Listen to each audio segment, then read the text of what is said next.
Okay.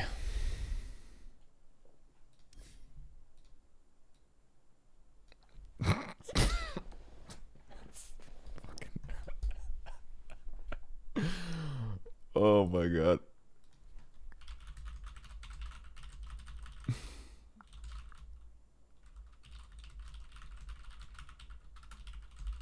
Alright, I gotta close this before it makes noise. Hello.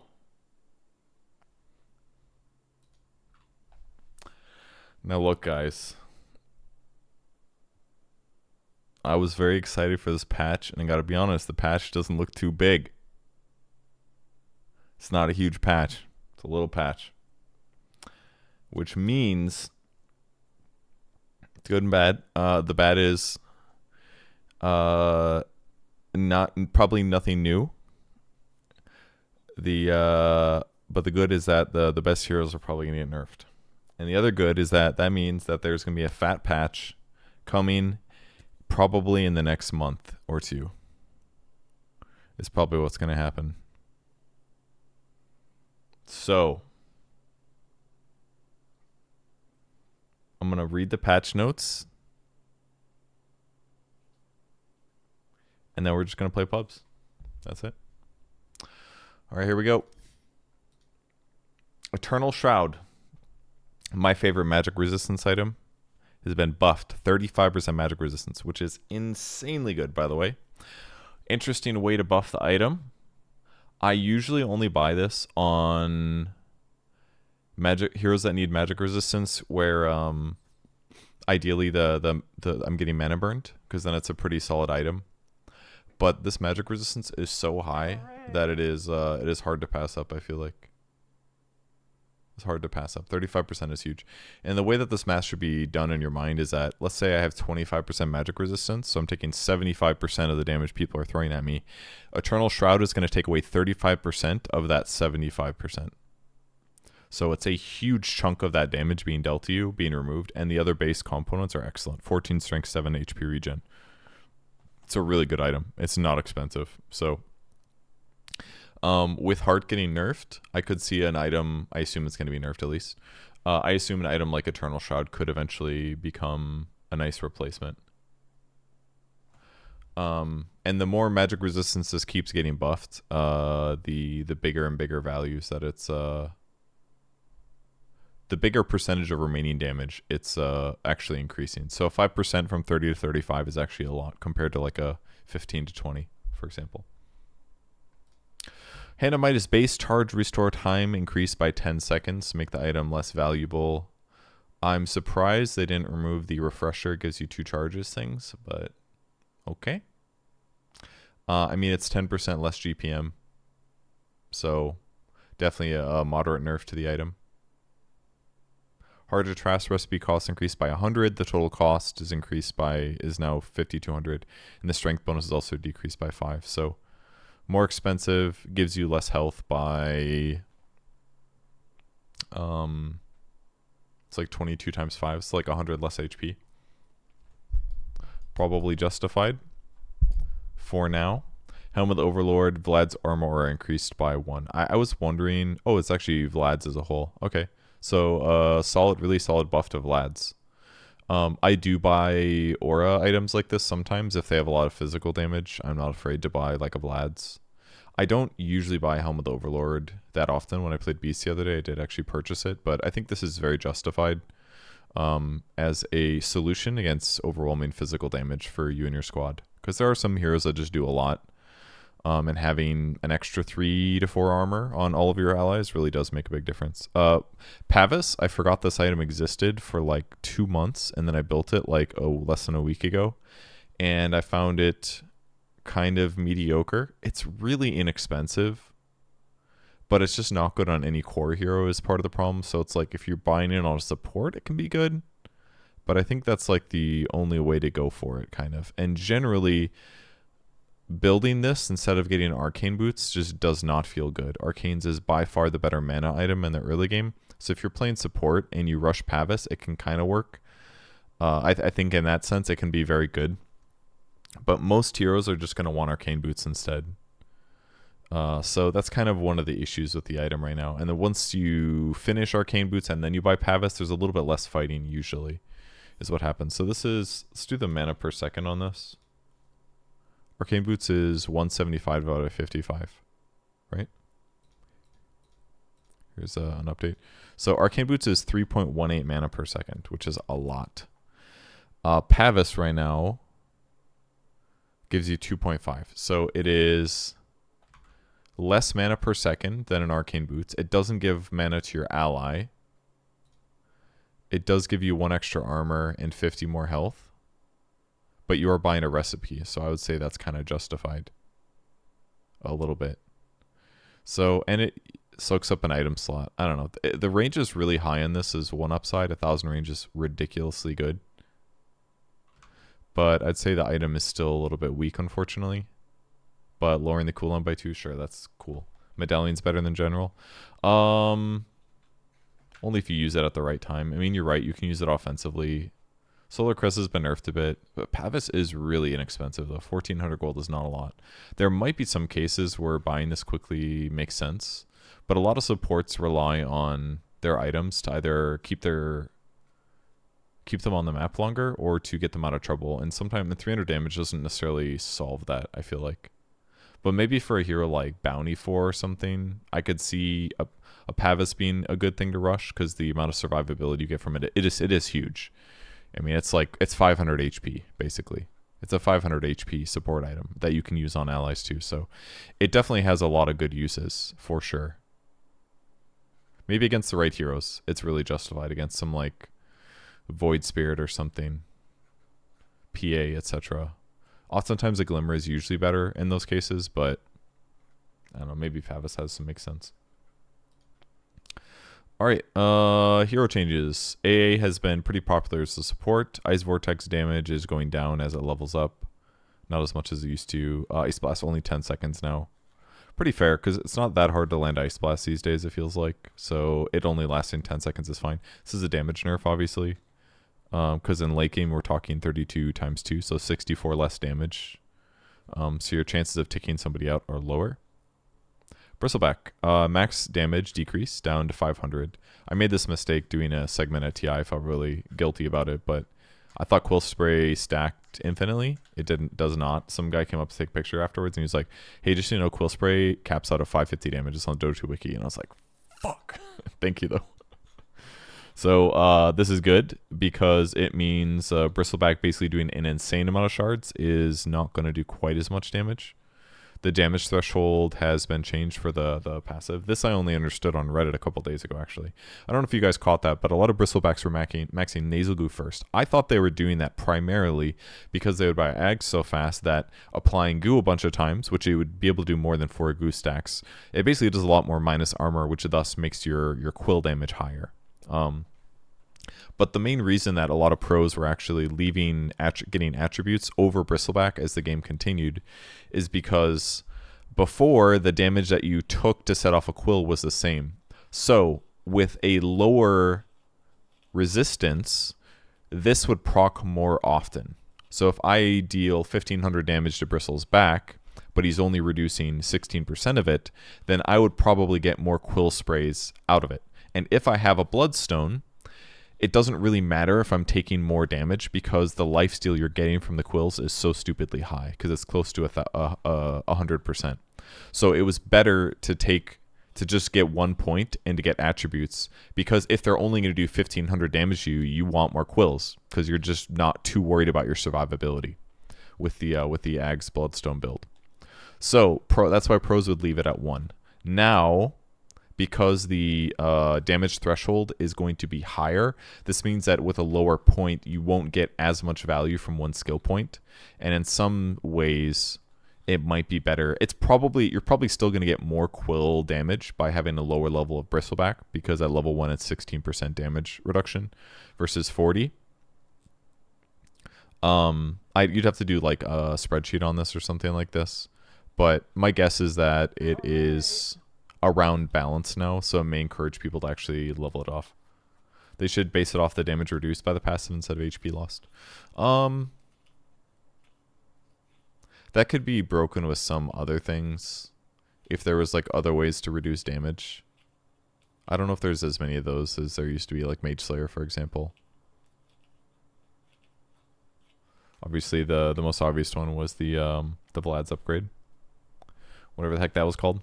So, anyways, that's why people were maxing Bristleback last on Bristle and the pro scene, because they wanted to quill as much as possible to have the higher chance to kill enemies. They wanted to max Goo faster to be able to take Tormentors and kill people with a single Bristle turn, among other reasons. And Hairball's also going to get nerfed. Huge cast range reduction. This applies to Goos, which is another reason that maxing Goo first would be nice, because you're basically lowering their armor by like, I don't know, 6 or something with a Hairball or more. 6 to 8, somewhere in there.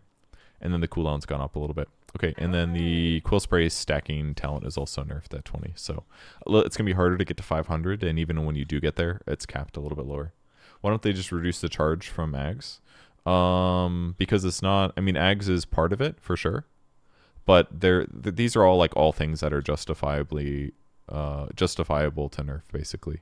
Like if you literally don't need more back damage reduction because you get, like, we haven't seen what happens to Bloodstone yet, but Bloodstone is part of the problem, but largely it's Bristleback that's the problem. And this is kind of the nature of Bloodstone and why it's kind of at times broken and other times useless, because it's either like broken or it's useless.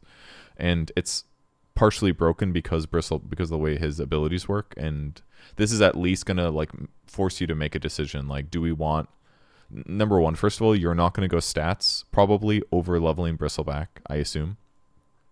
And number two,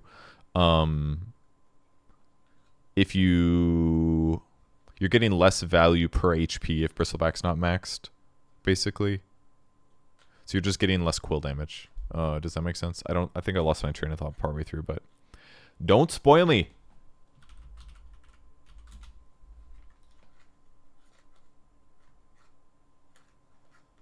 Okay, Chaos Knight base damage decreased by 5. So I looked at some of the metrics, and I looked at Dota Buff over all the qualifier games for ESL that were played, and to see which heroes were picked the most.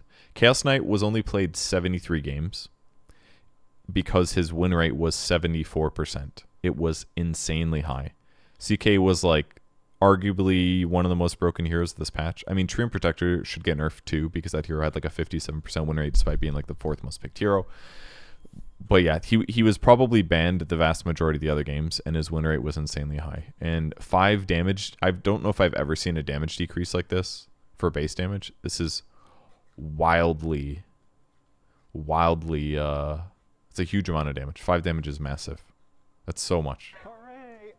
That's so much. That's like a bracer, basically. Chaos Strike lifesteal penalty against creeps increased from 40 to 70. They just buffed this. Okay, so the creep damage multiplier went up from 1.6 to 1.9.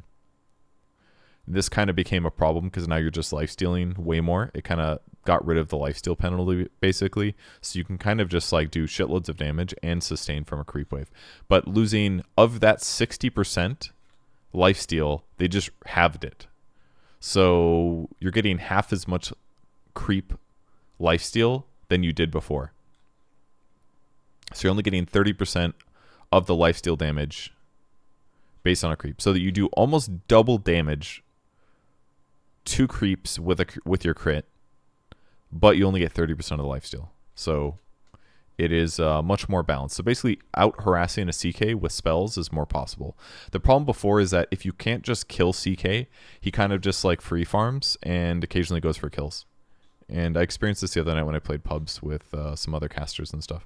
Basically, he's a strong fighter too. Like Reality Rift lowers armor by 4, and he just does a lot of damage. So, like, if his lane partner is good, like an A or something, they just kind of fucking kill you all the time, and you can't just harass him because he's going to heal from the creep wave. So, these are all very necessary. 5 damage means worse last hitting. Worse kill potential. Chaos Strike means way less cheap sustain against creeps, basically. And the nerf to Phantasm is really justified.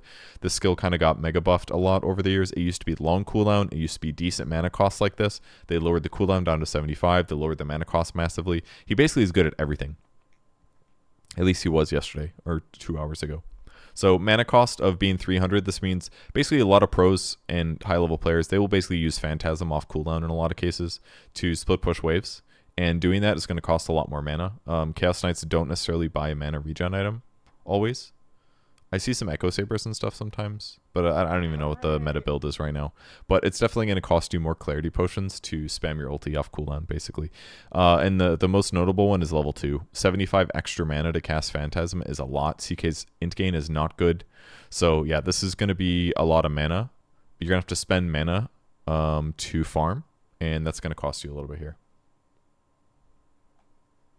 I wouldn't say this nerfs his early game a bit. 5 damage, again, is a lot. And this is a lot less lifesteal against creeps. So you should better be able to just beat him in lane.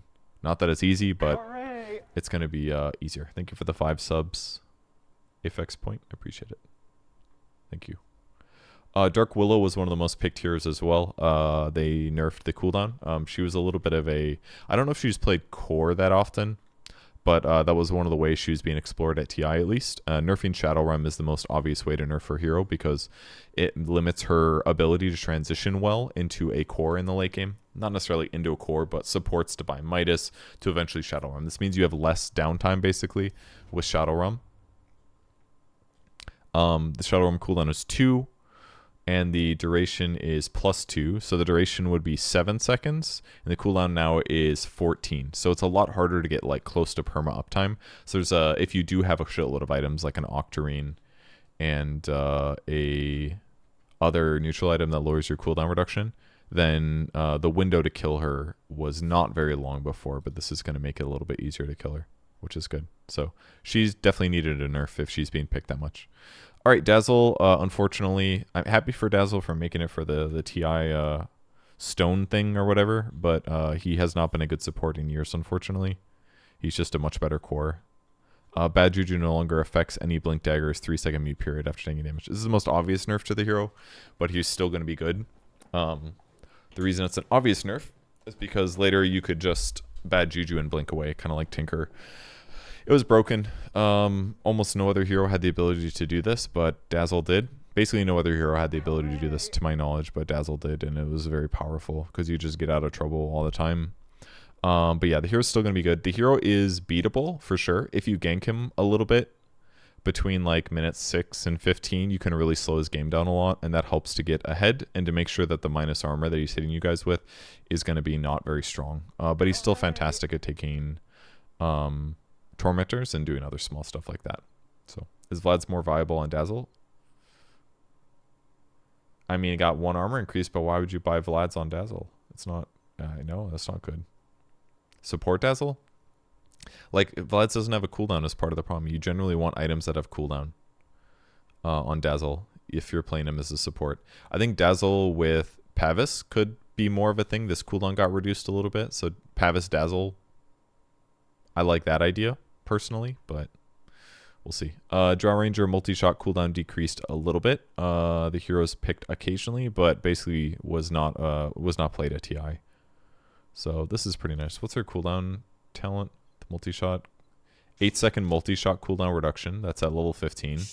So we're talking about a 10-second cooldown on multi-shot, which is pretty impressive. Justice is impossible.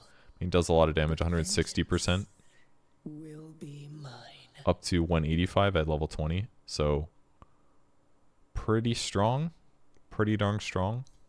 What are her... Okay, this is just broken still, unfortunately.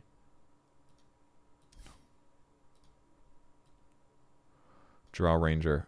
Earth Spirit, Rolling Boulder. Cooldown now begins when the current roll is completed. Okay. That is straight up just good. Basically just increases his cooldown by a decent amount. I don't know what the roll timer was. Oh, it says after a 0.6 second delay. So basically the cooldown. Oh yeah, it's in there for sure.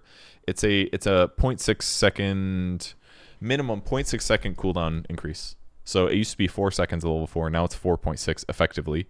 But that also doesn't count the time that it takes for the boulder to go from where it is to the end, which is probably another half second or something like that, or less.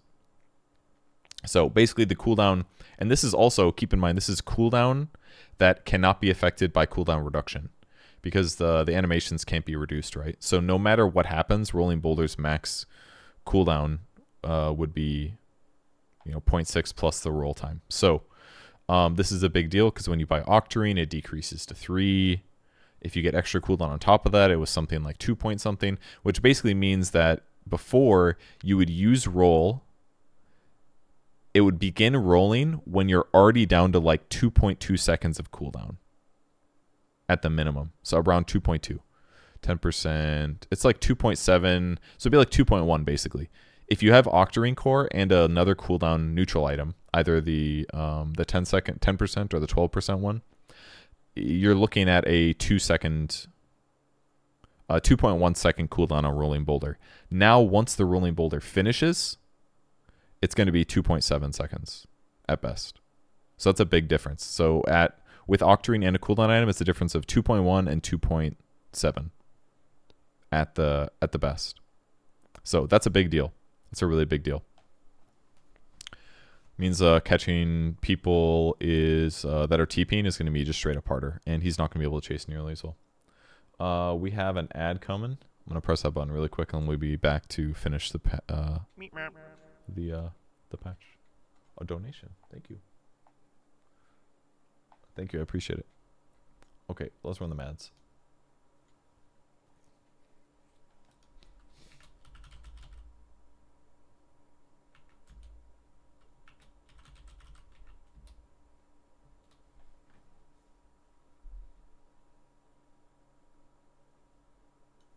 Running the ads is going to buy us time to finish the rest of the patch, unfortunately. And then we'll play some games after. Any good challenges while we're waiting? Deal physical damage. I can do that. 3-star. Deward wards, kill couriers. This one's kind of hard because you have to like kill people with your stun, which isn't always common. It's like you stun setup to like prepare kills. You don't necessarily like use impale to kill somebody, you know? You don't use Nick stun to kill somebody, usually.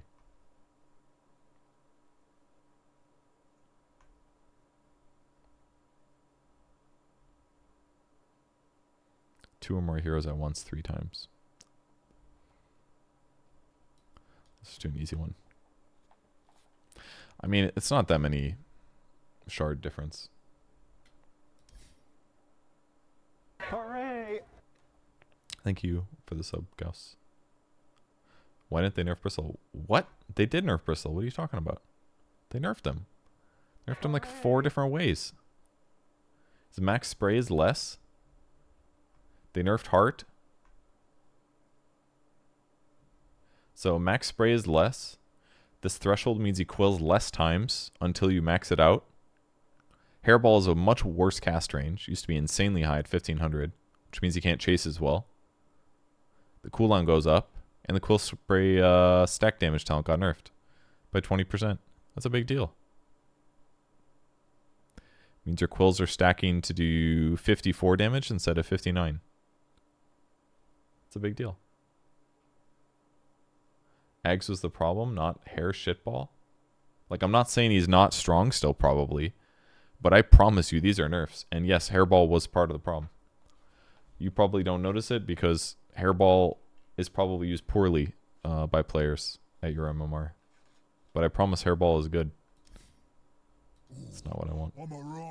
Because level 1 nasal goo, or sorry, if they use a nasal goo on you at level 4, that's -6 armor plus 3. So that's -9 armor. So a hairball lowers your armor by 9, which is insane. That's so high. And it slows you by 27, 39%. 39% slow, -9 armor. Really good for 5 seconds. And it quills them all one time. It's excellent. It's a really good ability. If you max out nasal goo. Excellent.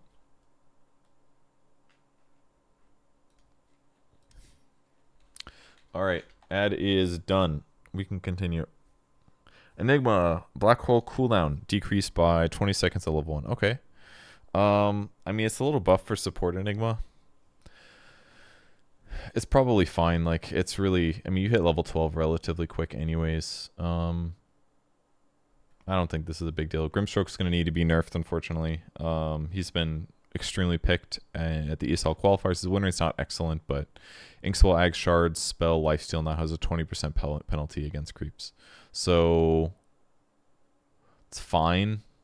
I mean, you could basically, with Shard, you could put it on a creep wave, and your creep wave is going to push well. You would also probably sustain your heroes a little bit too much on creep waves while killing heroes, kind of a thing. But I don't think this is really that big of a deal. I mean, it's just going to heal a little bit worse. The hero's still fine. Like, I don't see this as a really big deal, a big nerf to the hero. Considering that was the most picked hero of the qualifiers, I think this nerf is pretty mild. It's still going to affect a couple cases for sure, because, you know, the person you're putting it on maybe is going to get healed 100 less or 200 less. That's a lot in the context of a fight. That really can make a difference between whether you live or not. But on paper, it doesn't look that shocking. Gyrocopter rocket barrage damage increased. Better at level 1 by a decent amount. It's going to do 80 times 3 damage now, which is 240. So still a really good level 1 nuke, like incredibly good. Used to only be doing 180. 240 versus 180. It's a lot. And it does slightly more later. That's 60 more damage at level 4. So, but Gyro is still pretty was extremely flak based. I don't think Rocket Barrage is going to bring him back into the game necessarily. I mean, there's some like dual lanes where Rocket Barrage can be really good to help you kill a guy that is very tanky, but it costs you mana to do that and skill points. And if you get a lot of Rocket Barrage, then you just can't farm very well. So it kind of is a bummer to go for the old Gyrocopter. I realize I've been blocking this shit this whole time. My bad. So yeah, I mean, you can play Gyrocopter if you want. I'm not saying it's going to be good.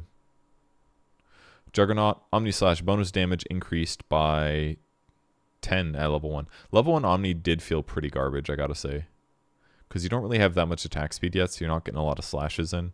But giving yourself 10 more damage is helpful. That's cool. Kunkka, one of the most picked and played heroes at TI. Good win rate. Ghost Ship damage delay decreased finally down to 35. So, I mean, this number was pretty wild for a long time. 35%. This is the way this works, if you guys don't understand, is that when the Ghost passes over allies, you get movement speed buff.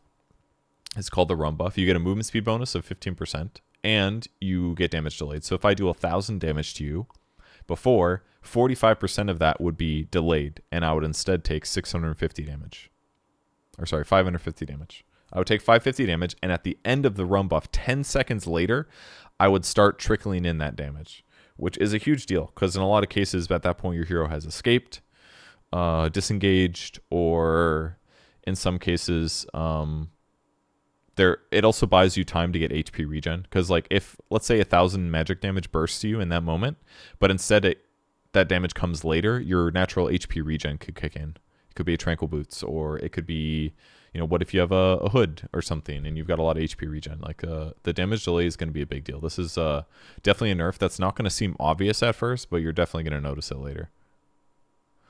Tidal Wave damage decreased as well, 180. Torrent Storm duration increased by 1 second. I think that's fair. That shit's really annoying. So yeah, not the most direct nerfs. Tidal Wave is the most obvious damage. Torrent Storm is going to feel way more wimpy with it having one less second. The cooldown tiny bit increased. The duration nerf is a big one, I would say. Cooldown increase, Tidal Wave damage, that probably matters. There's probably some like creep wave clearing shenanigans that removing that is important for. But the damage delayed one, you are not going to notice this one. It's going to be one of those things where like you're going to just be losing games on Kunkka more than you expect to. You're going to be like, I'm losing more on Kunkka for some reason. And it's literally because the people that you're accidentally boating every single team fight are taking more damage than they used to, and you don't really realize that. So your team fights are just going to feel weaker, without a doubt. But the hero is definitely still going to be good.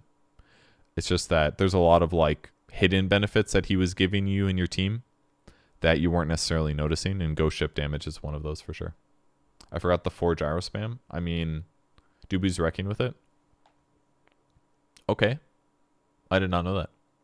I mean, Rocket Barrage is good, and the Shard is still amazing. Like, those parts are definitely true. And maybe there's an argument that a lot of other supports got nerfed enough where Rocket Barrage being buffed is going to make him like one of the best fours, but as a late game support, he's not the best. But in the laning stage, like level 1, he's kind of weak. Level 3, and level 2 and 3, he's really solid. And then once you get the shard at 15, he becomes like amazing against a lot of lineups. So, anyways, yeah, I could see that. He definitely has potential there, but as a carry, this is only like minorly gonna help, I think. Slow resistance is pretty cool, actually, if you think about it. You get a lot of slow resistance on this, so if you lane against a hero that slows you, it's fantastic. It's probably really good against a Treant Protector. Is maybe a reason that Dubu's been doing it as a 4. Because if you have slow resistance against Leech Seed and Nature's Grasp, he just can't slow you nearly as well. So that's kind of a cool thing, and maybe another reason that Dubu plays it. So, all right, Leshrac, Lightning Storm. I played this hero recently, felt pretty bad. Slow duration has increased by the tiniest little amounts. That is not going to change the hero that much. It makes it a little bit easier to do like lightning into stun. My little dog wants a pet, but I don't think that's going to change the hero much. The problem with Leshrac right now is two things. The first one is that Pulse Nova does 80 damage at level 1. It's really mediocre. I mean, the radius is big by all means, but it's like worse than Ion Shell, guys. So the farm speed that you get from Pulse Nova does not feel so good. So if you get Bloodstone finish before you have a level 2 Pulse Nova, it just doesn't feel that great. It's like you buy Bloodstone to like slightly farm. And keep in mind this hero was broken at TI 11 in Singapore. So as was the Bloodstone with it. So this year that was like the most broken hero at that tournament. So he's still kind of feeling the effects of it, but yeah, it's a lot of damage reduction. So he just does not farm fast with Bloodstone, and as a result, he kind of has a weird window. You can still play him well if you're good, but when I've played him, it has not felt simple personally.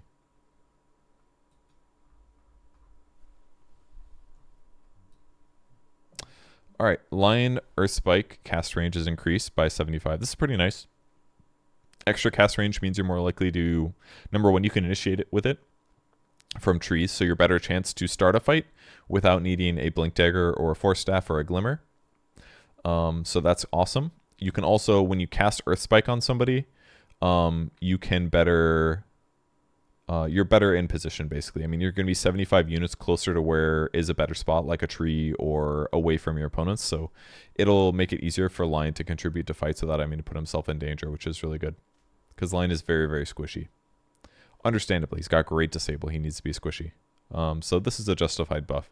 The hero did get nerfed a little bit in the last 6 months, I believe, because he was pretty popular for. But this will help a little bit, but it'll make you less item dependent, which is nice. I like that part. Lycan base edgy increased by 2, a tiny bit of armor and attack speed, and his edgy gain is increased. So it'll be a slightly better carry. It's like a reasonable agility gain. I mean, over 10 levels, you have, 4 more agility. It's not a huge amount, but keep in mind he is universal, so this is a little bit more raw damage given to the hero. Marcy's sidekick cast range increased by 300. I like that. Makes it easier to use it in fights. You don't really cast this very often anymore. You just cast it like once and it stays on somebody.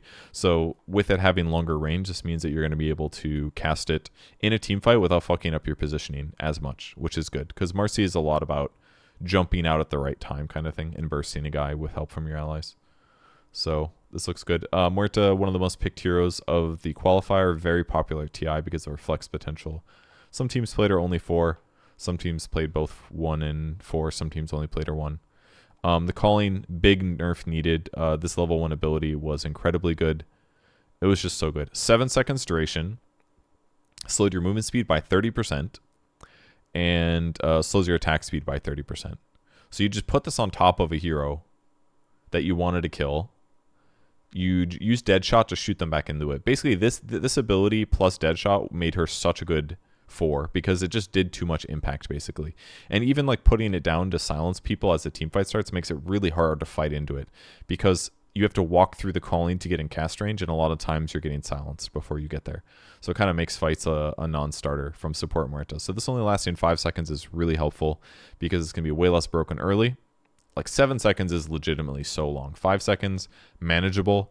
Like imagine someone uses the calling on you. Now I can stun them. That's going to buy me 1 to 1.5 seconds. And then they have 3.5 seconds to fight me where they have an attack speed advantage or a movement speed advantage, for example.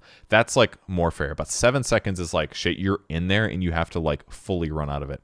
But now if you stun her back and stand there a little bit and fight, it's not going to feel nearly as good, especially with the movement speed slow being decreased down to 15 at level 1.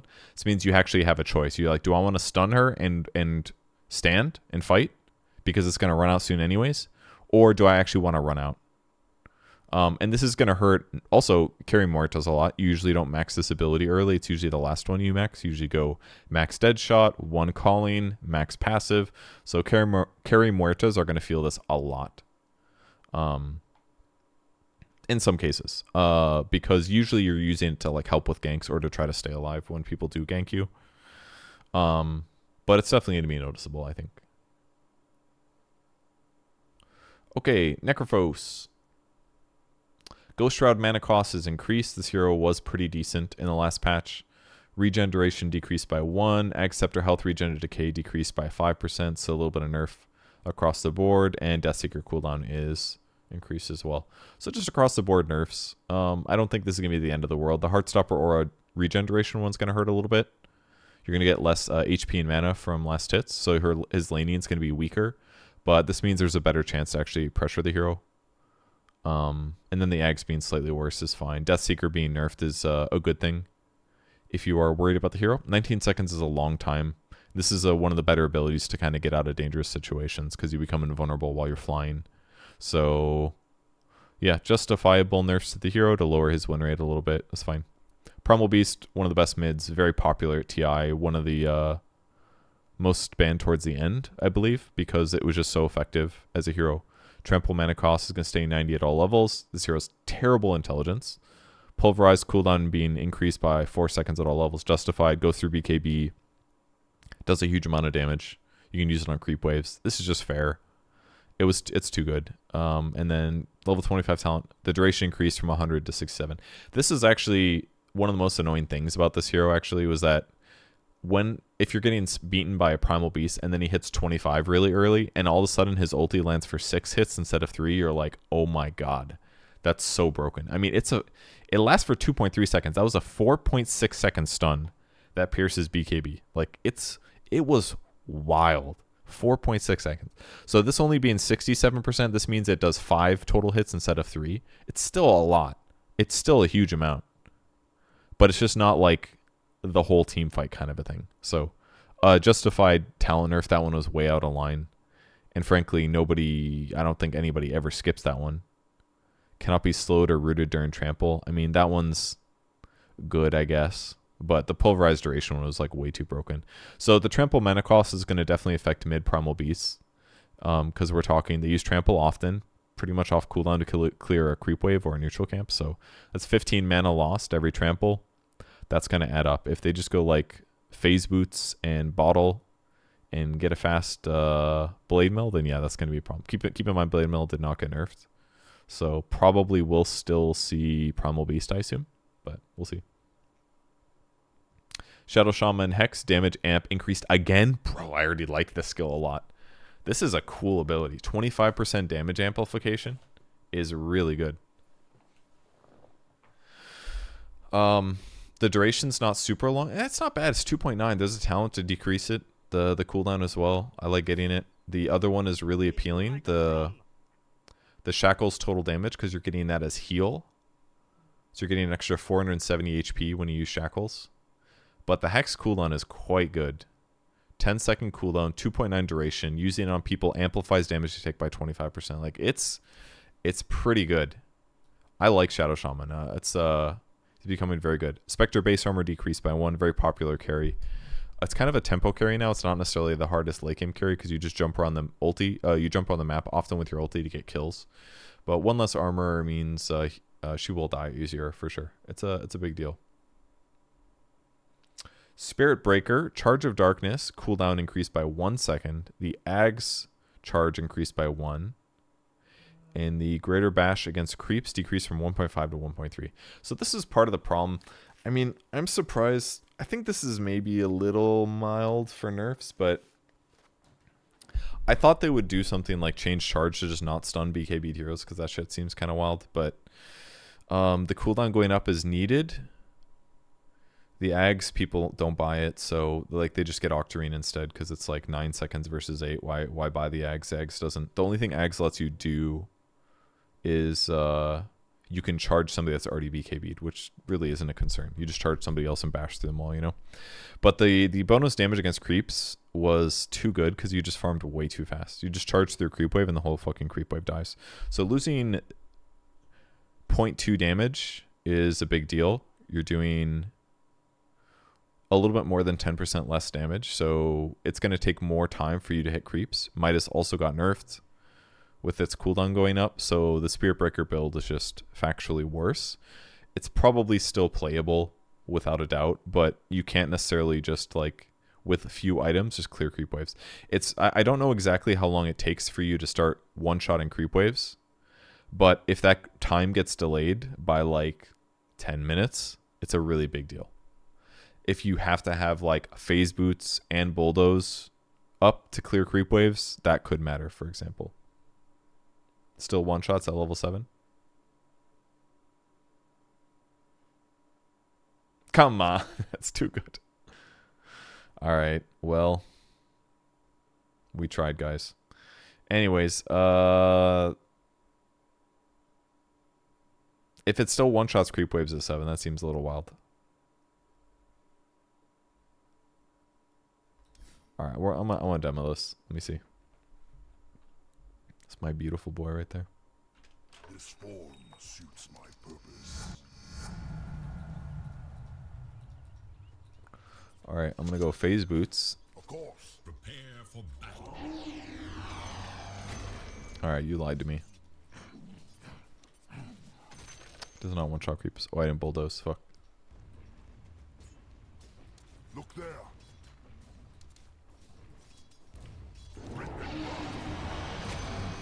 I mean, it's close to one shots them, but you have to sit here and hit the creeps. You know, like that's an important distinction. If those creeps just die, then you basically just charge through and run away.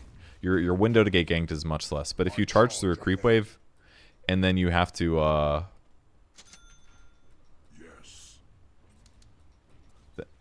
stand and hit them, then it's a little bit of a different thing. This is a windlace even. Like, we're still missing a lot. Still a big deal. The beast of all worlds.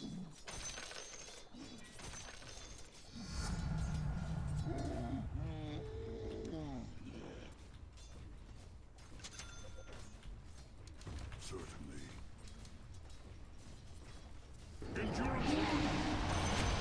Like, that's with Shadowblade, and I still didn't one-shot them. Like, this is a big difference. Whoever said it doesn't still one-shots them at 7 was completely wrong. This is a good nerf. It's still going to be a good hero, but like your ability to just collect gold is going to be way worse than it was before. Way worse. Level 2 or 3 charge. Sure, like at some point, yeah, like you're right. I probably should have tried like leveling up Charger Darkness instead, because we're talking about like 150 movement speed here. But all right, we'll do it really quick. But still, this is like a very late game position, you know.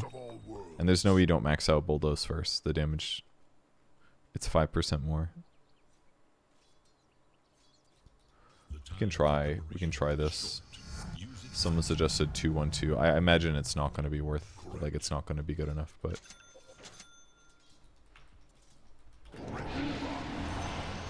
did 349 for example. One world is much like another.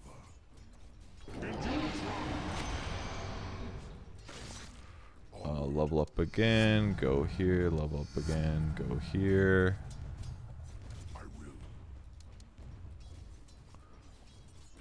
Bring you down. And then we'll level up again. Of course. Still not enough. Yes. Level up again.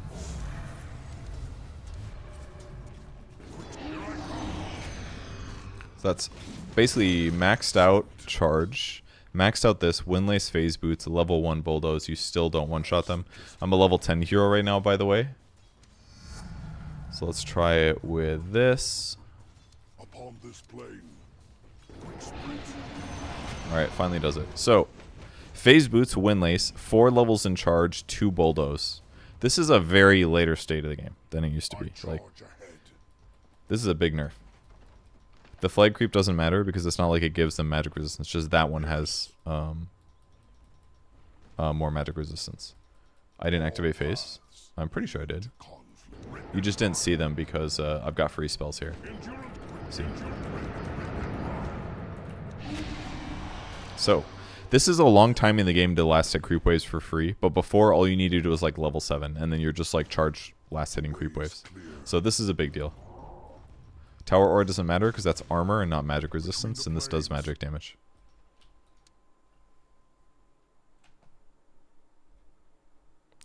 Okay, we go back. So Spirit Breaker, definitely nerfed. You can still play him effectively if you win your lane, for example, but it's not going to be like easy mode like it kind of was before. Timbersaw, Whirling Death, stat loss percentage increased by 3%. That's going to make him feel a lot better against strength and universal heroes. I don't remember how it works against universals, but I think 13 is closer to what it used to be.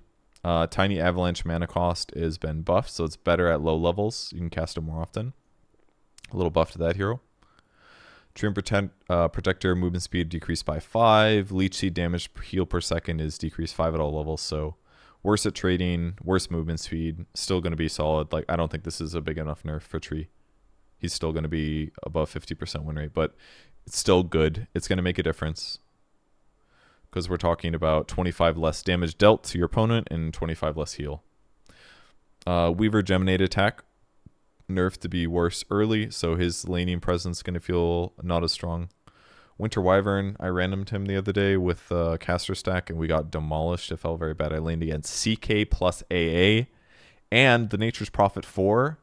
I was playing Wyvern 4. The Prophet kept teleporting in to 2v1 me or 3v1 me. It sucked really bad. The hero is slow. Your base damage is atrocious. You need to buy a lot of stat items just to get your damage to like 54 or something like that. And level 1 Arctic Burn does 4% damage burn right now, which is not that incredible, especially against a hero like CK who just lifesteals off creeps. Maybe it'd be better if I wasn't playing against a CK, but it didn't feel so good. But having 10 more base heal per second is good. That's 40 more HP. This is a really good skill at level 1, genuinely, for laning stage trading, but the hero does still have damage problems. Like I said, 4% damage. Like, I like Arctic Burn right now. It's pretty good. The slow's okay on your opponents. The flight duration is really long, 7 to 10 seconds. Splinter Bast has been buffed a little bit. You've got really good int gain. That's not true. You've got decent int gain. You've got really good mana pool, for sure. But your base damage is really low. You need a lot of Iron Branches for this hero to be good.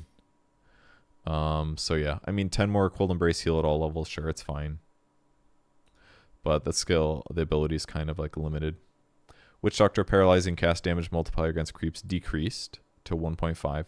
So basically they needed to nerf this hero in a way that, because the win rate's still really high for Witch Doctor at lower MMRs. And nerfing Paralyzing cast is one way to do that without like really fucking up pro games, which is good. Because that's always the hard thing when balancing, is making a hero playable at pro levels, but not making him like super busted in pubs, ideally. And Cask just kind of one-shotting creep waves at level 4 is too good for farming, basically. And that's what it does. It just kind of one-shots creep waves. So this is a big damage decrease. It's still going to do, so instead of doing 100 damage per Cask bounce, it's going to do 75. It does do, that's actually not true, because it but does bonus damage per bounce. The first one is going to do less. So it's going to do 70, so you could still last hit creeps with it, but it only does 75 damage. And but yeah, your ability to jungle with it is just going to be significantly worse because it's basically doing 25% less damage than it was before per bounce. So clearing creep waves with Cask, weaker. Heal Witch Doctor is basically still as good, and Death Ward prioritizes heroes within its attack range over creeps. Okay. I guess that makes sense that I would do that before when it allowed it to hit creeps, but That's all fine. And then Vampiric Spirit, skeleton damage decreased by 3. Just because Wraith King was a little bit too good at trading early on. Okay, that's our patch. Not too complicated. I think Wyvern is a much better 4 than 5. And I think Wyvern as a core is still pretty atrocious. Because they changed Winter's Curse to not allow your heroes right-click to do damage to them, I believe.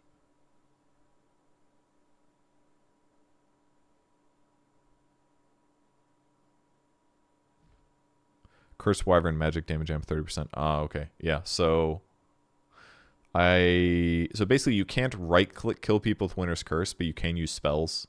So if you Winter's Curse somebody and use a Splinter Blast, it's doing an extra 100 damage or so. It's okay. I wonder if some kind of a Veil build would be good with Wyvern with that, knowing this. Because if it's amped and amped... Let's try that out really quick, because I'm curious. Understood.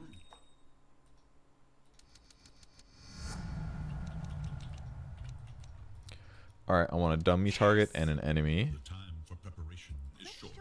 So let's see how much damage it does with a Veil. Watch yourself. So if I do this... I don't want her to do any damage because it's going to fuck up my... Yes.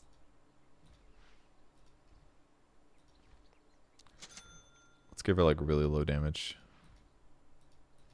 Ah, that seems wise.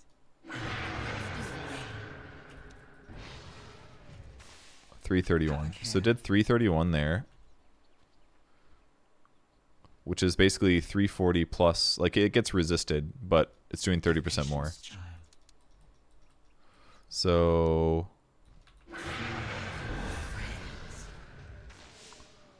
377. You know I will. I mean, it's okay.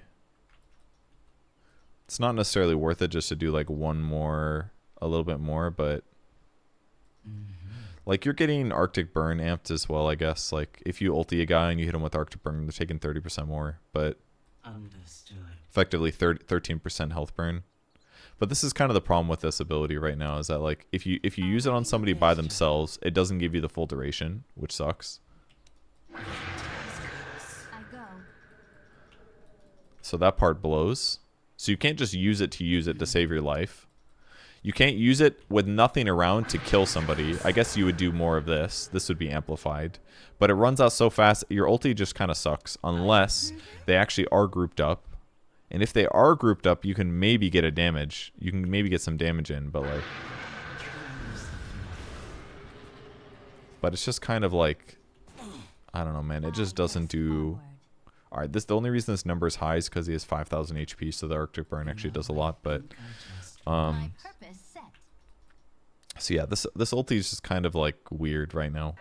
It's low cooldown, but like if you're not... And then you kind of need like a blink or something to utilize it well. Because otherwise people aren't going to let you cast it at the right time. So it's just weird. It's not very multi-purpose. It's like only good... It only feels good once you get a Blink Dagger. Otherwise, it's not going to kill a hero. It just feels so... That's what it feels like to me. I'm not that good at this hero, but I do play it. I think my ulti usage is easily the weakest of my 4 skills for spellcasting. But like, if I need a Blink Dagger to like really get a Winter's Curse that kills a guy, it feels like a problem, kind of. You know? Like, I guess you could cast him with a Creep Wave or something. Like, if you're in a Creep Wave, it's still giving him like, what, 65 damage? Or attack speed or whatever. Of course. Yes.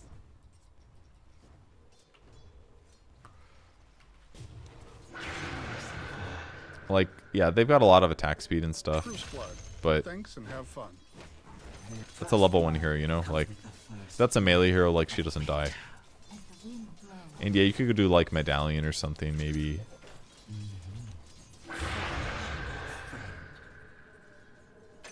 But like, ideally that has to be like enemy heroes nearby, I feel like. Double kill. I'm not sure though. But 30% extra damage is fine, because yeah, you're Splinter Blasting, but I don't know. Understood. Ulti just feels bad. Level 4 heal on level 7. Could that be the build? No. There's no way you max the heal first. All the way. There's no way.